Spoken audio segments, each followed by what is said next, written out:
Welcome to the Voice of San Diego podcast in partnership with News Radio 600 Kogo. I am Scott Lewis, the CEO and editor-in-chief at Voice of San Diego, and she was the excellent host this week of San Diego Republican Jeopardy, Bella Ross. Yeah, the Republicans and I, we're like this, two fingers crossed for those of you who can't see. We'll explain why that came up in a minute. And he probably did not watch the incredible come-from-behind victory by the San Diego Padres last night. He's Jacob McQuinney. You saw the clip. Like all things, I see the clips and don't necessarily watch it live. It was crazy. It is exciting that this team, I feel like the past couple San Diego sports teams that I kind of pay attention to, last season's Aztecs team, Aztecs basketball team, and the Padres last season, they both seem to lack heart in a way. There was like a giving up, when things got tough, they sort of just flopped. It doesn't seem like that's the case with the Padres this season. Oh, man, what a night. And it started, of course, with a frenzy, a melee of sorts, a huge backup of people trying to get into the stadium. Wednesday night in San Diego, Wednesday night in, Minnesota or Pittsburgh or whatever, they barely get anybody in the stadium. But San Diego, it's sellouts all the time. And part of the driver sometimes are these giveaways. I think it's an actual phenomenon how much people love the giveaways at Pickle Park. But it reached a new level on Wednesday because of this puffer vest they were giving out. And it was causing this incredible congestion to get into the stadium. It was like a TSA line during the shutdown. And there was actual fighting occurring as people were scrambling. And you have the guys handing them out saying back away, step away. Step away from the puffer vest. I don't know why. Maybe there different sizes or something. So yeah, there's a little bit of a hang up, which size you're gonna get or whatever. They had to send out an email after saying sorry.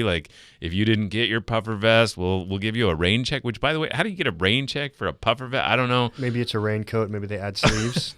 and by the way, my wife loves vests. She's just a huge vest person. And I'm always like, why? Because my arms are the only thing that gets cold. Yeah, I don't understand the attraction. I've never of a understood vest. a vest. No, my dad has always been very anti-vest. Since I was a child, I wore a vest once. He's like, you should not wear that. Just because philosophically doesn't understand the purpose. And so I think I've kind of by osmosis. Do you think that the frenzy over these sort of memorabilia items has to do with our insane resale market? Yeah, so we have a bunch of hustlers who live in this horrible Matt city. Scraby was saying they're selling already for $150 on eBay. There's all the bobbleheads that get resold. Yeah, it's turning into a collectible, I was there type thing. Do you think that if there were sleeves, they would be valued more? Yeah. Yeah. This is not that cool, for the record. I'm looking at it right now. It's not that cool. It's got this giant yellow collar, which I don't think I could pull off. It's giving Have Bumblebee. you ever worn a vest? No, I can't.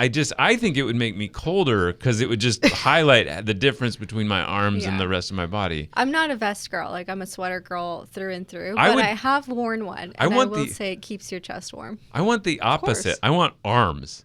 I don't want the middle part. I just want arm vest. Gloves, it's genuinely not good looking. It's leg warmers, but for your arms. Yeah, that's what I want. Warmers. I want arm. But it's really... There you go, Padres. That's your next, arms. Next giveaway. Just these arm arms. warmers. And you could connect them in the back. A collect them all situation, So right? Jacket. That's gonna... Just make it a jacket. No, He's like, my chest gets hot.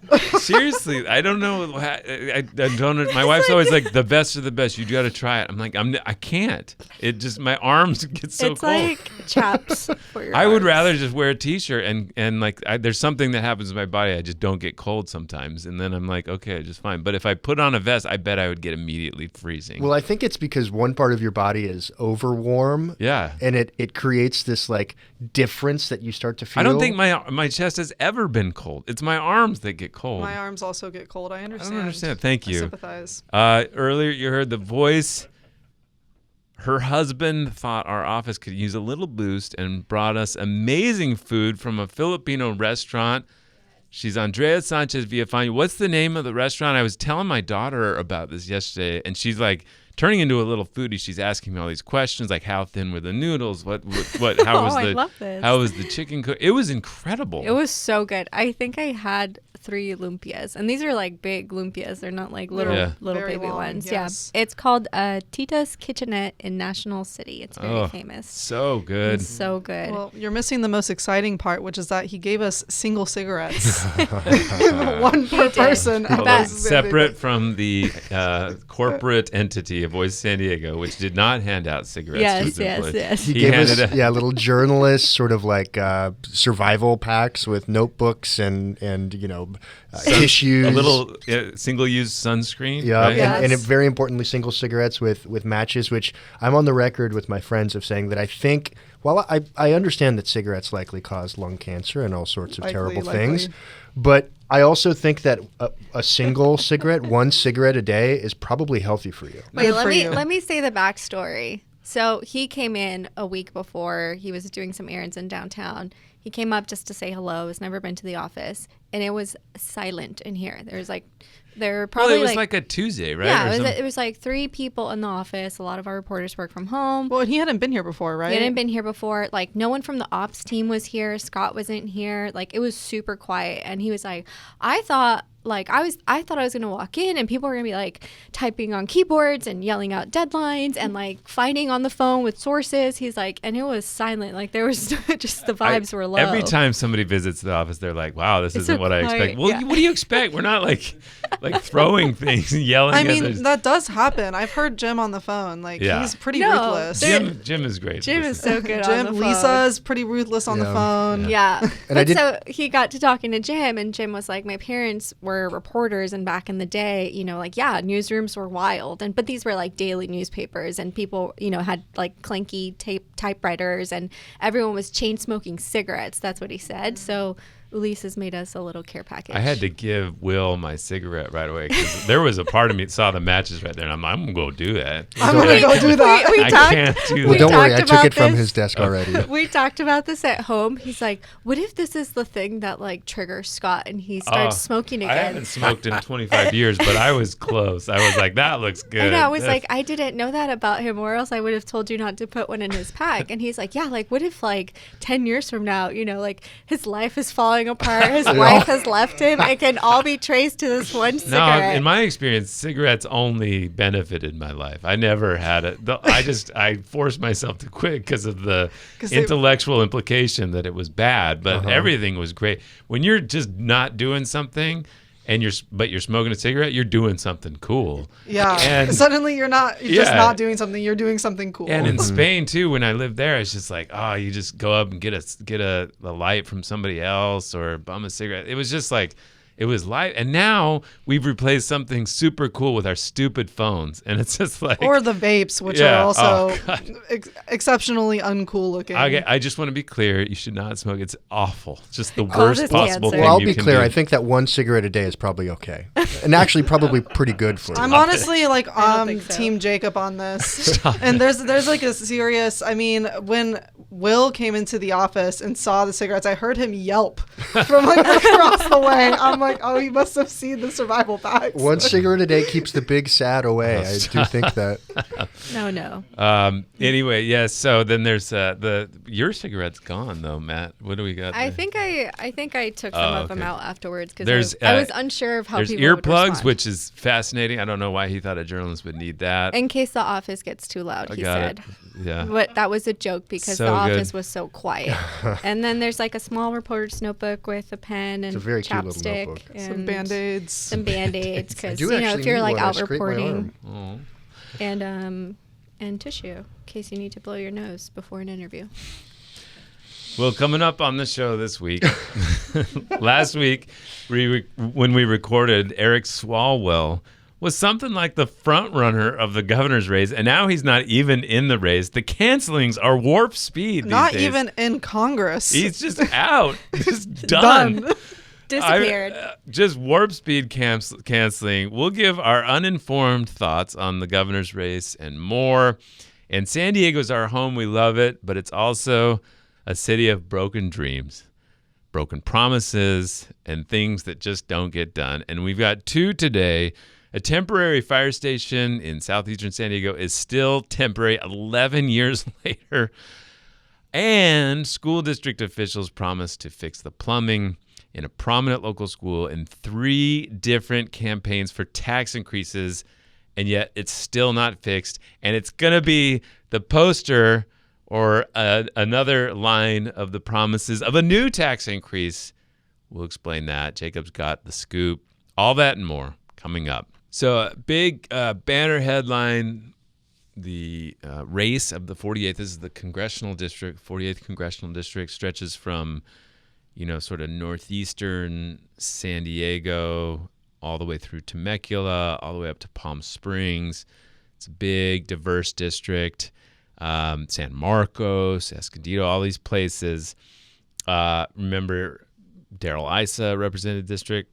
He's out. He's not going to run for re-election. Marnie Von Wilpert, San Diego City Council person's running. Amar Campa-Najjar is running. He's Navy reservist. All these things are happening. And there's a guy, Brad Reichert, running from the Palm Springs sort of area. And so there's a lot going on. This is one of those races around the country is going to decide the future of the House of Representatives. And then Donald Trump, president, put out a big, long post, a truth, they call it, right?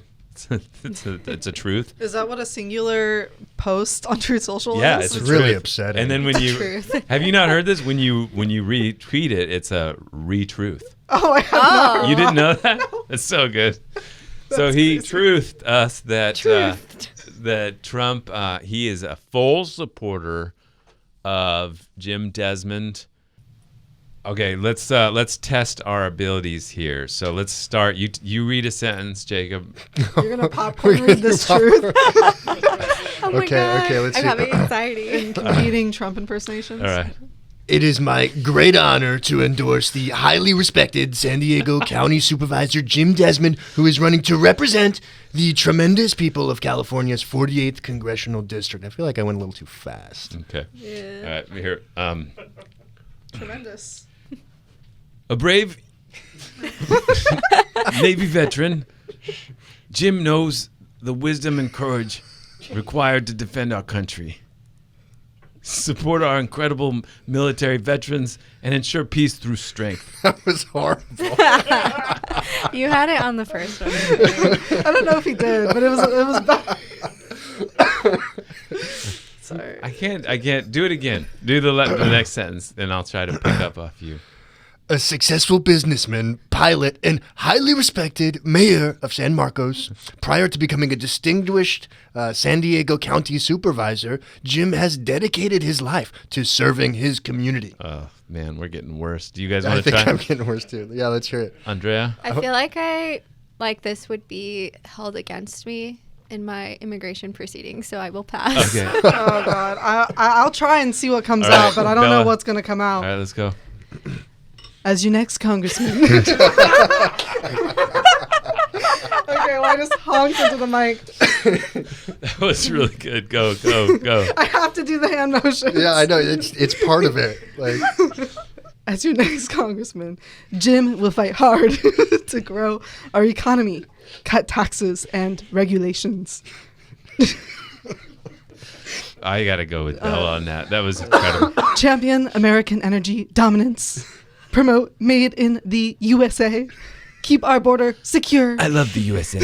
Stop migrant crime. we and love the USA, don't we, defend folks? our always under siege Second Amendment. I love the Second Amendment. Second Amendment, best amendment, right, folks? So good. So good. And he ends with a banger here, right? Jim Desmond has my complete and total endorsement to be the next representative from California's 48th Congressional District. He will never let you down. Never. How does he? He didn't sign it the way he normally does, which is the. Thank you for your attention to this matter, Yes. or whatever it is. Do you think he purposely posted it at 2:22 p.m. because that's an angel number? That's like an extra blessing to Jim Desmond. Yeah, do you think he's feeling the heat and starting to feel like he needs to call on the Wait a second. astrological So powers? I just noticed the reply. The first reply is from the San Diego Union Tribune columnist Michael Smolin, and it just says thanks. Dude, Smallins never change. And that's on Truth? Okay, no, this is the Desmond thank you to the Mr. President. So I think this is the most we've ever embraced the audio format of That was- this podcast. that was- To the full. Although this Now- is being filmed now, too. I gotta ask what's going on here. So, Mackenzie in our office was like, "Wow, I'm surprised he did this," and I think like I'm not surprised, obviously, that Trump supports Desmond in this race. I am kind of surprised that they made such a big deal about it, because it doesn't feel like if you're a Trump supporter in that district, like you got any confusion about who you need to go for. Maybe there's like an enthusiasm gap that they're trying to boost. Maybe they're trying to like get people to show up or something or donate. Not to mention the fact that Trump seems to be under the delusion that he's popular right now and that his endorsement is like a universally helpful thing. Yeah, well, But, that's like- obviously he does. But I would think that like in that district, it's going to be hard to win over independents if you're in that slot. So I don't know what's going on there, what the thinking is, but they're going. I mean, we saw what happened to Faulconer with his photo with Trump. Yeah. So I guess the big question is, do you think they can fit that exchange on a billboard? No, but There's way too many words. But we're Just talking have about people East County. crashing on the side. well, we're talking about North County, Northeast, Northeast. and Palm Palm Springs. Springs. I don't know. Like it's a Democratic leaning district now. How did Desmond respond to this? He said, "Thank you. We're going to win this race. Bring common sense. People deserve nothing less." So we had fundraising totals came out, and there were competing press releases, and I love when this happens.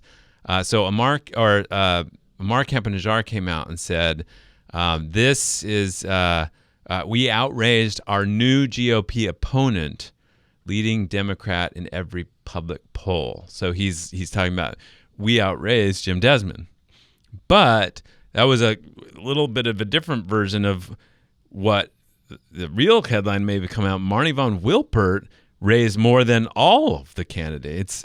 She leads in fundraising and early advertising and endorsements. So there's Amar is saying I'm better known, I have a better poll, I got a lot of small donors, and Marnie von Wilpert's like, I actually got more money than you. So again, in these races, you don't need the most money to win, you need enough to compete. It sounds like both of them are raising enough to compete. So be interesting to see how this comes down. This race is going to be fascinating to watch.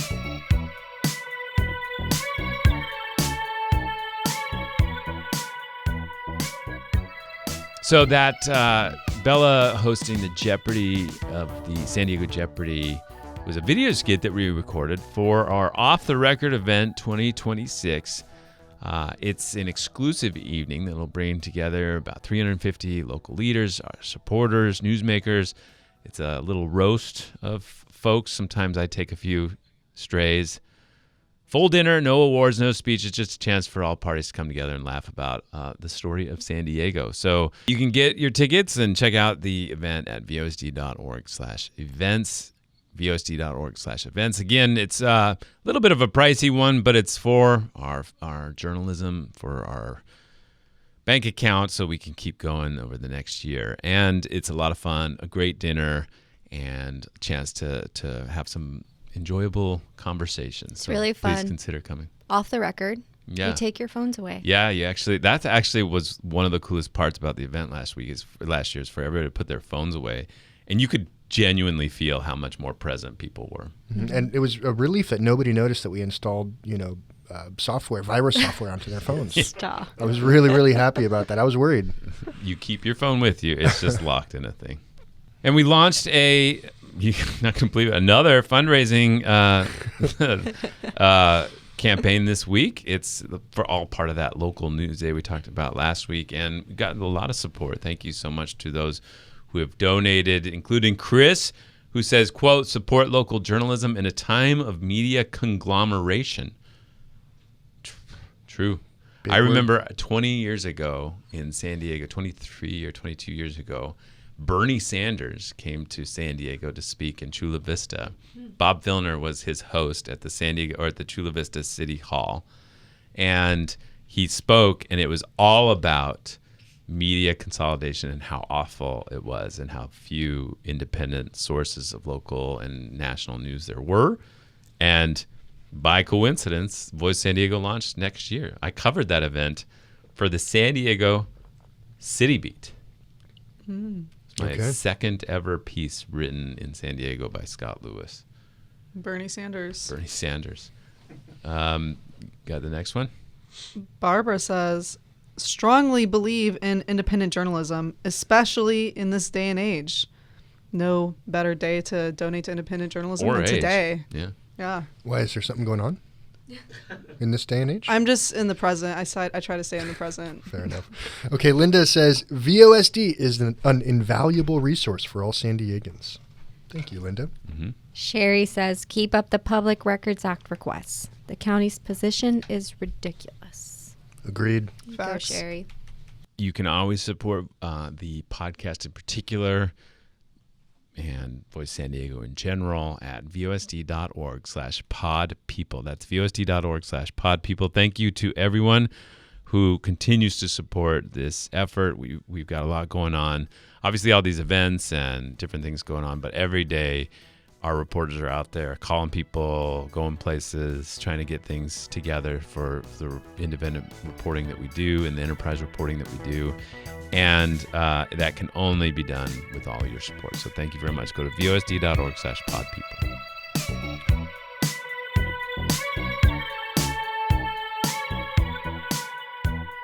So we're going to need a couple days to digest this. We're a slow news organization, right? As in like slow food, like we think about things, we do some research. We sit with it, we Yeah, read it. so Inherently more ethical. Yes, right. That's why we didn't do giant things. When the budget for the city of San Diego came out, because we were digesting it, learning about what's involved there, and the budget came out. So this is the proposed budget from Mayor Todd Gloria. Again, he proposes a budget. City Council has a bunch of hearings and decides whether they like it, what they want to tweak, and then he'll ignore what they tweak, and then they'll override him, and then he'll still ignore it. So democracy, baby. Yeah. So that's our checks and balances here. So we are interested. There's a couple main headlines. One is that we've had this fascinating debate, not even a debate, over the last year or so about middle managers. So middle managers in the city of San Diego, these sort of unclassified, they're not union employees that were hired for special projects or different jobs. And their numbers exploded over the last few years. And sort of, it was one of those things that like all sides seemed to agree was like, this is awful. And so everybody agreed like this is awful, except for the mayor. The mayor's like, stop bothering me about this. Well, this year he's decided to take some cuts, and he actually wanted to like make a thing about this. He got out in front of it. It's kind of crazy because this is an inherently wonky thing, but I think people are just so. We're all just desperate to understand why we are in this position. And I think this is like the closest thing that people have gotten to something that feels like an answer. You might be hearing a lot about middle managers as we work on next year's city budget. So let me break it down. These are the people who help keep city services running. They schedule crews, manage contracts, and make sure work gets done safely and correctly. A few years ago, we added some of those positions while launching new programs like responding to the COVID-19 pandemic. But since then, growth this has is slowed. kind of funny to me. On the one hand, he starts like, and it seems like it's going to be something I've wanted to see for a while, which is like a full-throated defense of what these people are doing, right? Because obviously there must be some case for why they all needed to be hired, right? And so again, the Municipal Employees Association, the largest union of city employees, made this a thing about January of last year, January 2025, where they're like, why are we cutting these other things or threatening all these other things when you hired all these middle managers and, it exploded in growth. You're still hiring them, even when you say we have a hiring freeze. Remember, we went through all that. And now you're cutting other things. Why not cut this?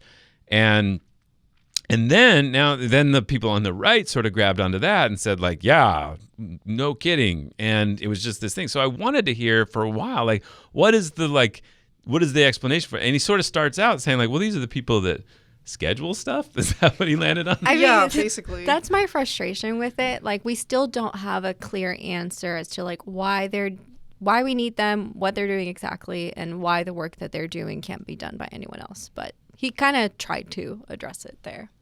So when they brought this up at the press conference, Michael Zucchet talks about how, like, oh, we didn't, we've been trying to get them to cut this stuff for a long time. Now the Taxpayers Association comes in, and they're run by Mark Kersey. He's the former San Diego City councilman, and they're making a big deal out of it. Richard Bailey's making a big deal out of it.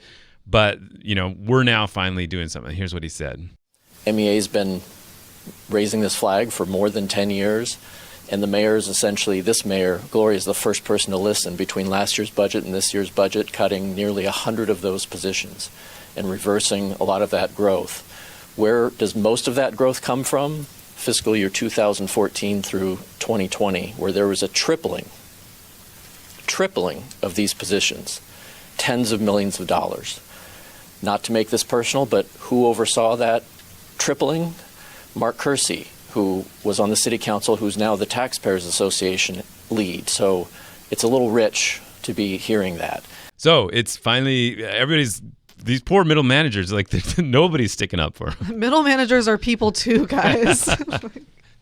And so now, you got the mayor finally on board cutting them. You got everybody's cutting them. So will this fix the budget? They also had to zero out the arts budget.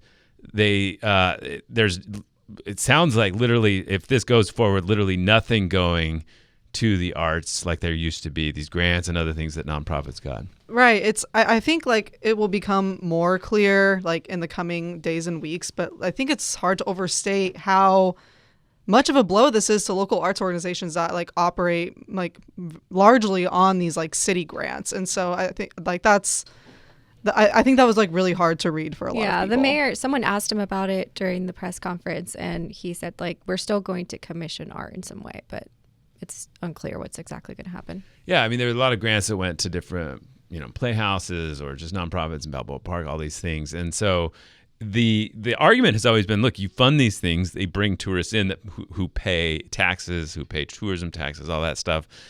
So again, huge changes coming. I would be really interested to see the conversation at City Council because there's kind of a bomb still heading towards the city. There's an effort to repeal the trash tax, which could cost or lower the city's revenue by up to $100 million. Well, and importantly, this budget says that they will pursue no new revenue streams. Yeah. They're like, we've tried that enough. That did not go well for us, clearly, because of these repeal efforts that you're talking about. Yeah. Sean Elo Rivera pointed out to me this survey that people took about the budget, and there is like all these, they clearly don't want to pay any more fees at the parking meters, but they showed a lot of interest still in tourists and developers paying fees. Like he's like, see, it's not all about just cuts in most people's mind. They don't mind charging those particular boogie men fees. And so I think that debate will come up. Like, is there more they could be doing on that side? And save some of these programs. And I'll be really interested to watch like people like Raul Campillo, who was against the trash tax, but was unwilling to say he wanted to see it repealed because, he kind of liked the budget that they were able to pull together last time. So if you want the trash tax repealed, like what $100 million do you want to see cut? He wants the bathrooms at Lake Murray. And now he's proposing lower parking fees in downtown. Yeah. So there's a lot of big discussions going on. Michael Zucchet was there, of course, with the Municipal Employees Association. They're not taking a raise this year, but have over the next few years after that, they do get a raise. So the firefighters put out a thing saying this is going to hurt preparedness because some of the cuts involved there or lack of increases. So we'll see. It's going to be a fun season.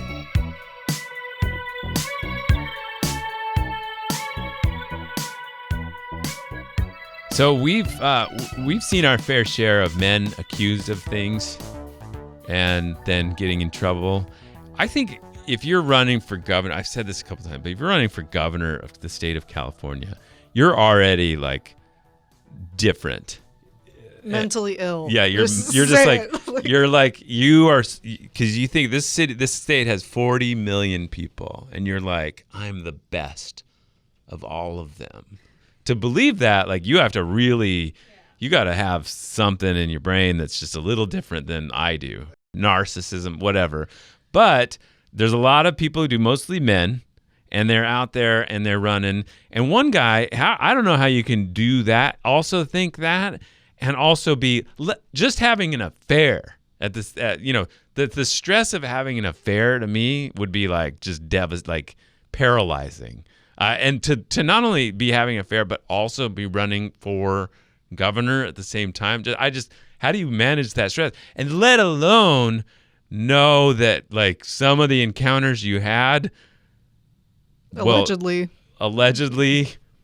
are like Not violent, yeah. assault based, and like the woman feels like something very wrong happened. To carry that stress along with you and still be like, hey, how about we win the state of California, is bananas. Well, yeah, and to be clear, these allegations, like there are allegations that come out, you're like, that's bad. Like, we obviously, like, this person deserves accountability. But these ones, like, were particularly egregious, I felt. There was a woman that came out and said that he had drugged her and raped her. Is that correct? Like, well, she doesn't know what happened, but that it was that she woke up and she was being. and it seemed like there was a couple of allegations that kind of mirrored that. Yeah, there's plenty of like, somehow I was with him and then I don't remember what happened and then I woke up. So and these allegations had stuff behind them, backing them Right. up. I mean, there were text messages that were, contemporary. There were communications. Women went to get STD checks afterwards and spoke to folks who worked in those systems and called them survivor. I mean, these were like not things that happened decades ago that were really hard to corroborate. These were recent things. I mean, I think one of those incidents happened in 2024. I mean, how can you, first off, obviously moral stand that's really, et cetera, et cetera. But again, how can you possibly think? Now, Eric Swalwell says, I didn't do it. These are lies. But there's a point on that. Like, he also was directly asked by a reporter, have you ever had sexual relations with an employee or asked them to do a non-disclosure agreement? Or have you ever had relations with an intern or employee? And he said directly no. But when he apologized, he's like, look, these are all false, but I have made some mistakes.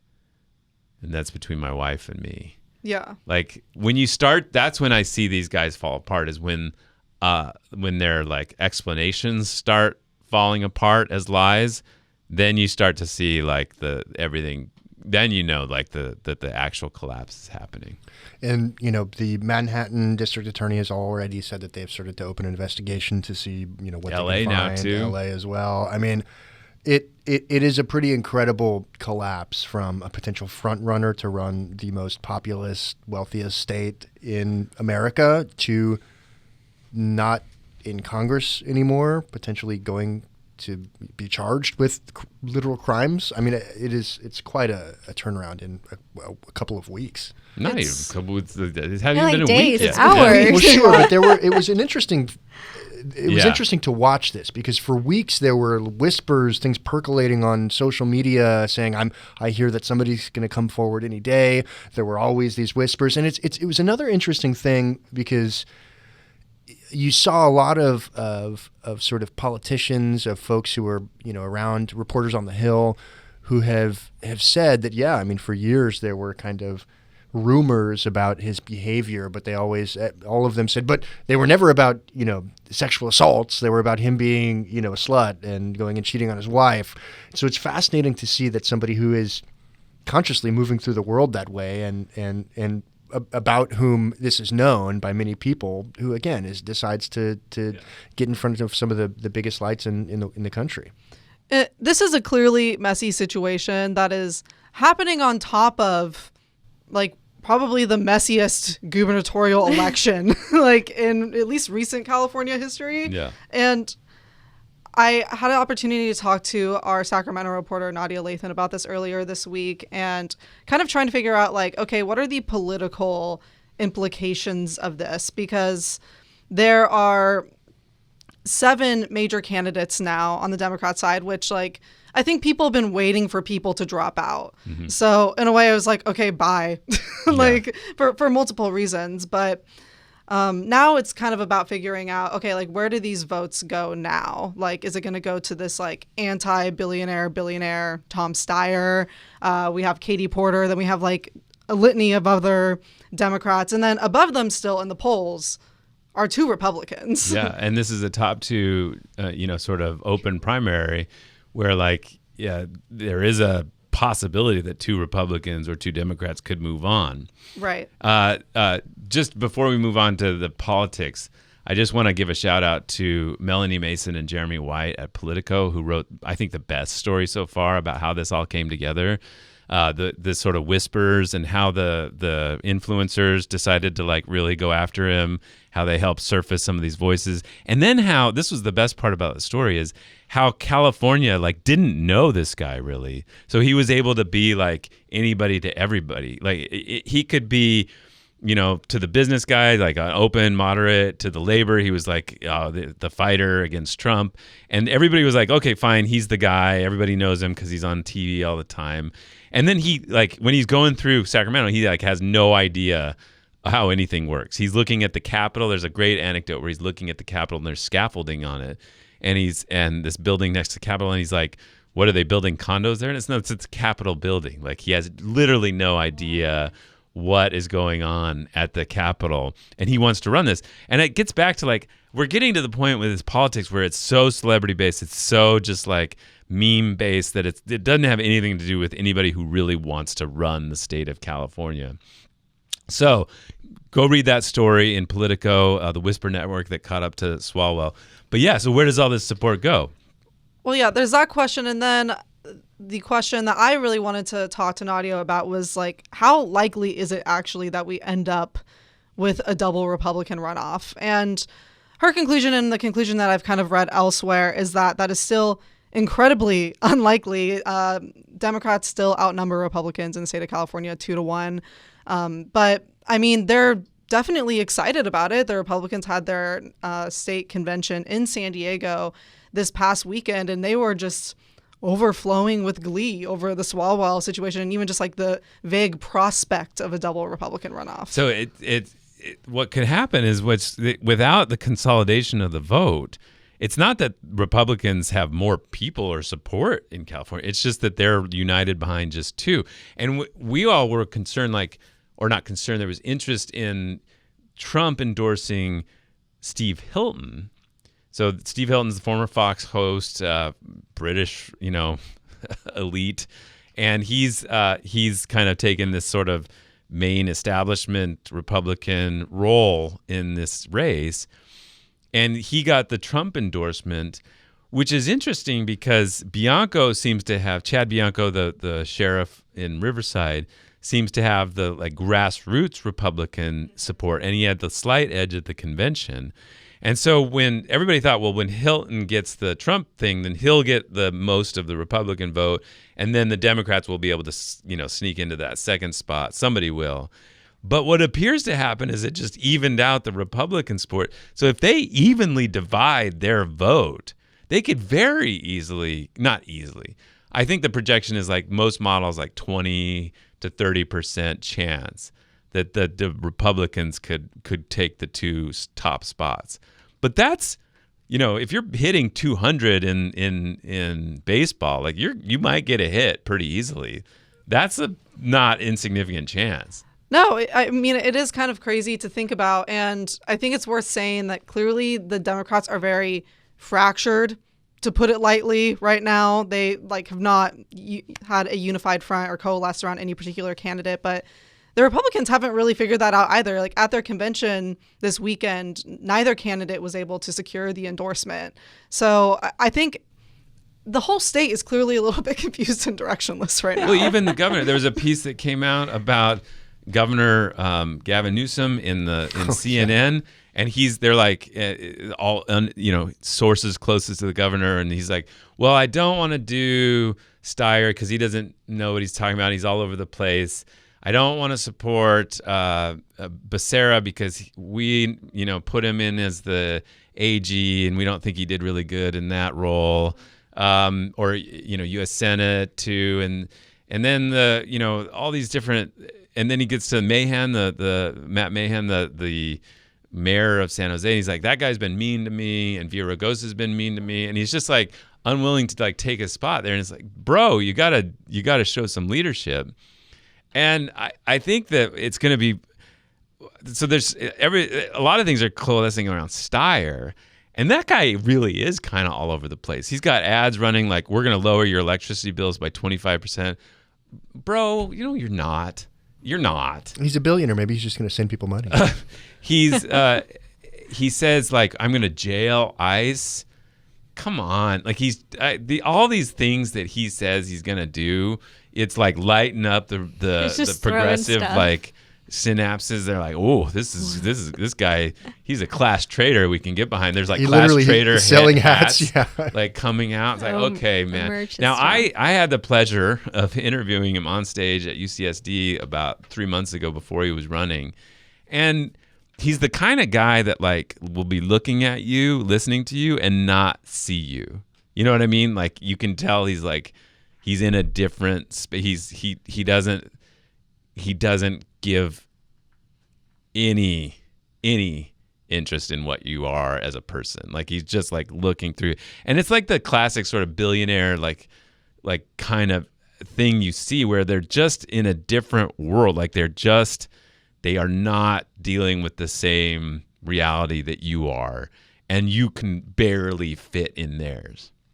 I don't know. It'll be really interesting to see how he pulls that together, because he is trying to be the true progressive, but he's got some baggage. But Katie Porter's got a lot of stuff. I don't know how this is going to turn out. I saw somebody posting about how they'd received a survey asking if they would be interested in writing in Kamala Harris for the governor. That would be just fascinating. Imagine a lockout and then a write-in campaign for Kamala Harris. Well, yeah, exactly. Kamala Harris and Tony Atkins are really interesting to me. So both of them. So Kamala decides not to run, which by the way, she'd be clearly the front runner right now. Like, she'd be like, it would be just who's running against her basically. Yeah. And then Tony Atkins, our former leader of both the Assembly and the Senate in San Diego or in California, former city council member in San Diego, and she's not polling very well. A few months ago, she decides to get out. She doesn't want to ask people for money for something that's not realistic. It's really interesting, the people who look at that and say like, oh, I can't do this. This isn't realistic. And the people who look at the exact same data and they're like, gotta keep going. I am totally good enough to win this race. Right, yeah, the like Tony Thurmond's, like Betty Yee's of the world who are like polling at less than 1%, and they're like, maybe I'll get some of Swalwell's votes. Yeah, and I would have said the same thing about Javier Becerra, but the last poll that just came out had him like right behind Steyer. So maybe, I don't know, Matt Mayhem's putting millions in. He's got all the Silicon Valley bros putting millions in. And he can't budge at all, but Becerra is suddenly like, the guy is fascinating. Do you think Tony's like, damn, I should have stayed in? Oh, yeah, I think she does. But I think she'd still be at like 3 or whatever and be like, what are we doing? The thing I love about the governor's race is like every week we get an email about how one of them is visiting the Tijuana River Valley. Yeah, and putting on a gas mask. Like they do their part. It's such a vibe. Yeah.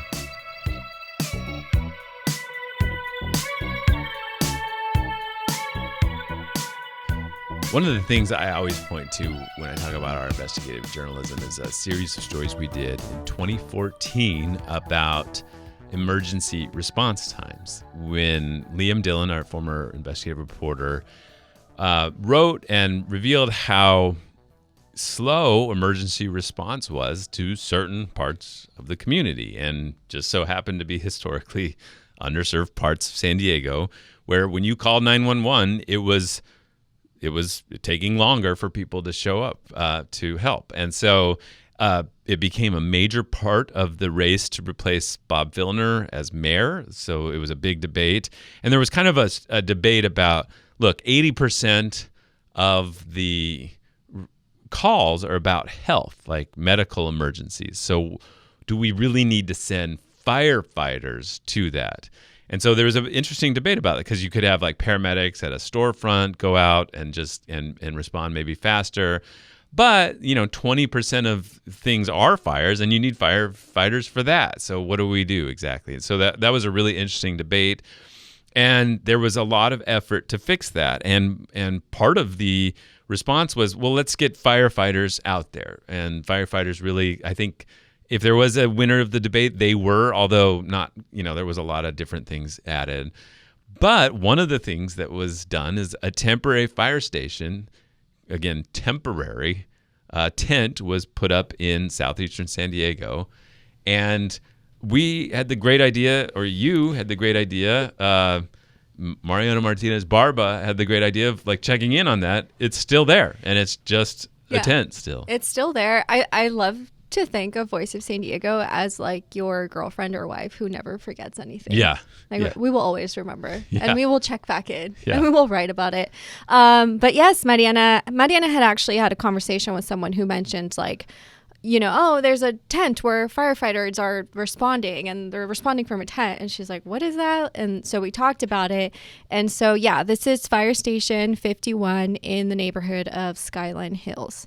And it is a large vinyl structure. So the actual tent is where the fire engine sits during the day. And there's like, I think, workout equipment and other stuff in there, which would normally be like in the garage space of a fire station. And the firefighters who work there overnight, they sleep there. They sort of have these like living quarters that kind of are like mobile trailers. And so it's been there for 11 years. And the city at some point had decided, look, like Kevin Faulconer, when he was mayor at this point, he said, this is going to be a fire station one day. Like in a few years, we're going to have a fire station here. That didn't happen. And so the city had decided how much it would cost to build a fire station, but those plans, like, I don't know, fell through, whatever. It's like really unclear why, assuming funding, but really unclear why that never happened. So if you're a firefighter, there's a chance that you get to be in one of the new fire stations, but there's also a chance you could be in the tent. Well, yeah, one of the new fire stations, including one opened in 2024 in La Jolla, that's like a state-of-the-art fire station with like a new electric fire truck that was largely funded by UCSD. But that's kind of the discrepancy that we're dealing with here. Now, I may be totally wrong here, but I think there actually is a system for, like, as a firefighter, you have to bid what fire station you want to go into. So I'm assuming a lot of people don't bid to be in the tent. It's a seniority-based thing probably, right? So, and they don't have any plans to do anything about it. No, they don't have any plans. And so Mariana asked them, okay, so did this actually improve response times? Because the thing I told her was like, let's keep an open mind. If they were able to save money by putting some sort of like tent structure, but like, what matters is that you have a fire engine there to respond to emergencies, not so much like where it's housed. So like if they can show us that it did improve response times, and it has been improving response times, like, is this a solution they would consider, right? The city's in a budget deficit. I don't see them building fire stations in neighborhoods that may need them. So like, could this be a possibility? And so we got two answers. One, it did decrease response times, but then at some point, response times are now actually higher because there's a greater increase of calls. The second bit is, no, we're not considering this as a solution, because what's more expensive is the personnel cost, the cost of having firemen there. But she spoke to a fire chief who kind of said the same thing I said, that what really matters is having a fire engine there that can respond to emergency calls in the neighborhood, and not so much where they're housed. But the representative for the fire union felt differently. He said they should have a fire station. Yeah. Fascinating. So it's our fault, Voice of San Diego's fault, that some firefighters have been sitting in a tent for 11 years. Yeah, sorry. All right. On the line of broken promises, we're going to now switch direction to the San Diego Unified School District. And we did a story this week about the School of Creative and Performing Arts. What's going on there? Similar to the fire station, that is not a fire station, that is actually a tent. SCPA was promised a whole slew of fixes, everything from, new security features, new buildings, and new plumbing all the way back in 2012. This was when San Diego Unified ran a bond measure. And as part of that, they promised many, many, many schools across the district things like new plumbing. They unfortunately did not get that new plumbing. I always have to translate this. So a bond, in this case, these construction bonds the school district passes are, they borrow a bunch of money, in this case. In that case, in 2012, it was a $2.8 billion bond measure. So $2.8 billion. Now, to pay it off, they raise your property taxes. So anybody who owns property, in this case, I think it was like $67 for every $100,000 of value you own. So if you own a $500,000 house, it would go up like $350 in taxes that year. So you'd pay a $350 tax. They have done those bond measures now 4 times in the last 20 years and raised taxes in that way 4 times. And so in 2012, Measure Z, did it specifically mention the School of Creative and Performing Arts? Measure Z specifically said, quote, that they would repair or replace aged/deteriorated plumbing and sewer systems at most San Diego Unified schools, and they specifically named SCPA as one of those schools. And one more thing to remember about general obligation bonds is that these are voter approved, right? So when they put out these lists of priorities, voters may be looking at these things and saying, hey, my kid goes to SCPA, I'd like new plumbing there. And so these priorities that they include are the rationale to pass these bond measures that then raise taxes to pay for these funds. So that was 2012. 6 years after that, the district literally just copied and pasted that same verbiage from the 2012 bond into a $3.5 billion Measure YY. Again, voters approved this. And again, like I said, SCPA was specifically promised new plumbing.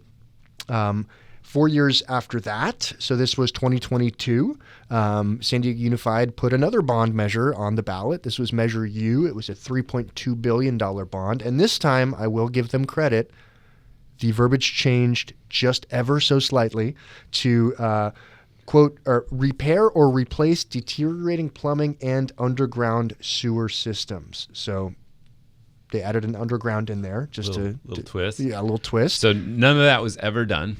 So that was 14 years of promises. That was what, 10 points, whatever, nearly $11 billion in bond funds. So 3 tax increases, 3 separate measures, billions came in, 3 times promised in voters and never delivered. And but their plumbing's maybe fine. Unfortunately not. Yeah, that's what got us onto this story. The school has dealt with, half a dozen plumbing shutoffs, water shutoffs over the past, 4 or 5 months. There's been flooding.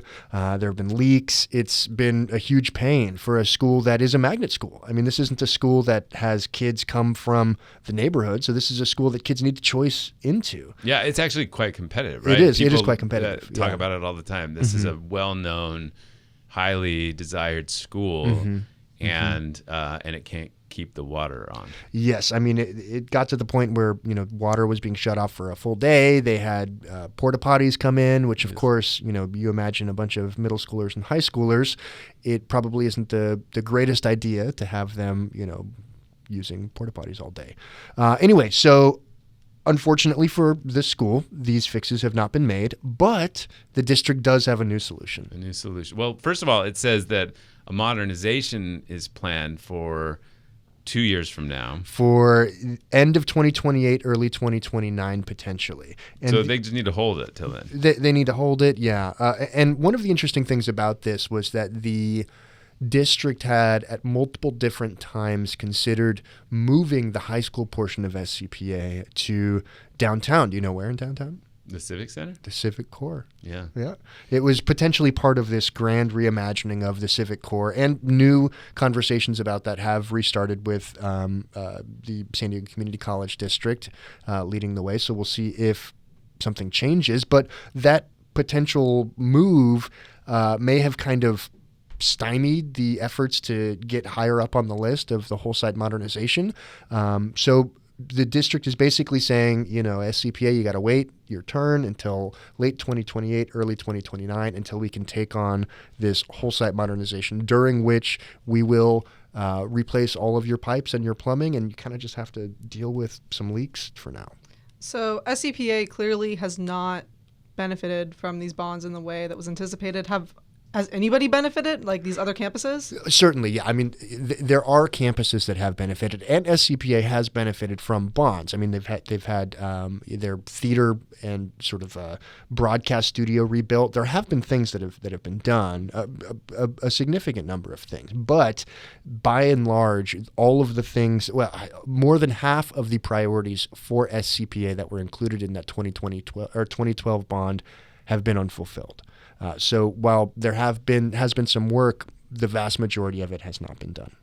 All right, you had this line too, though. So that measure YY, which was 2018. So this was the second of the promises, right? So 6 years after Measure Z promised the fix, Measure YY came out. Again, another tax increase, another set of promises. Of the 20 projects listed in Measure YY, less than half have been completed, including new emergency communication systems, electrical upgrades, solar energy systems, and renovation of the school's performing arts facilities. So, again, there's billions of dollars of labor and improvement going to these schools. There's no question a lot of work going out there. But I cut you off because now Richard Barrera, who you talked to, a school board member, gave you a little scoop in the middle of this thing. Yes.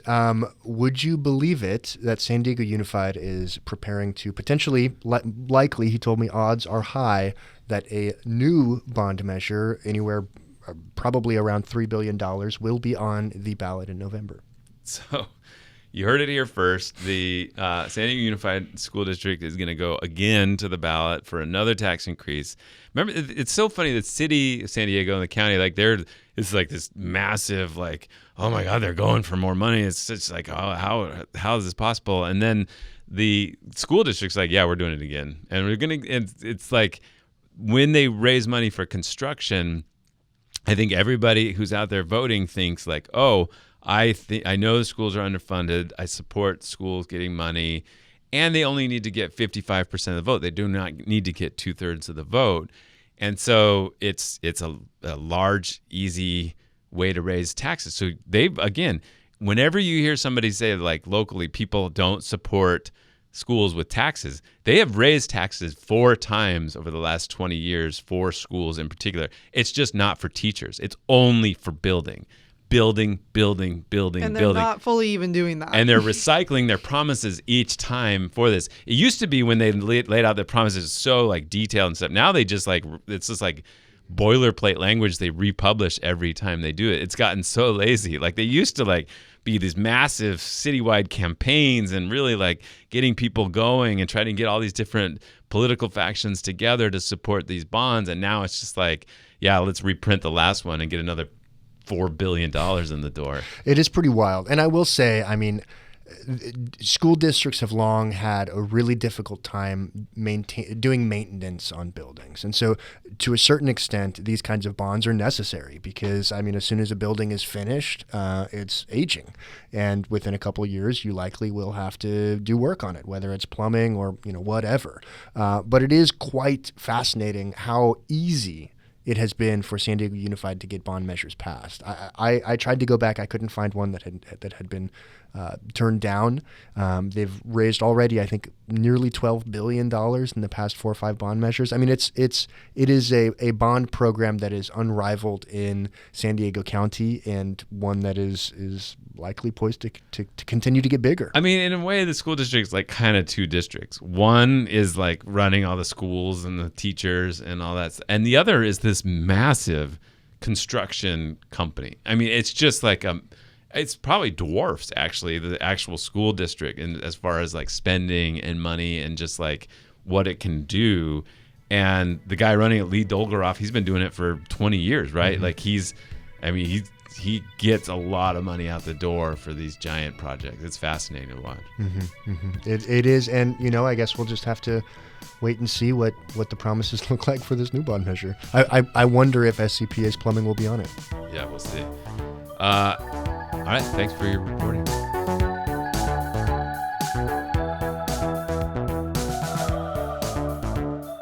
Thanks for listening to the Voice of San Diego podcast, the most popular public affairs podcast recorded in San Diego that remembers the bond measures and the promises going back decades. We're the most popular and only podcast on public affairs in San Diego that will pull you back with that institutional knowledge. I'm Scott Lewis, CEO and editor-in-chief at Voice San Diego.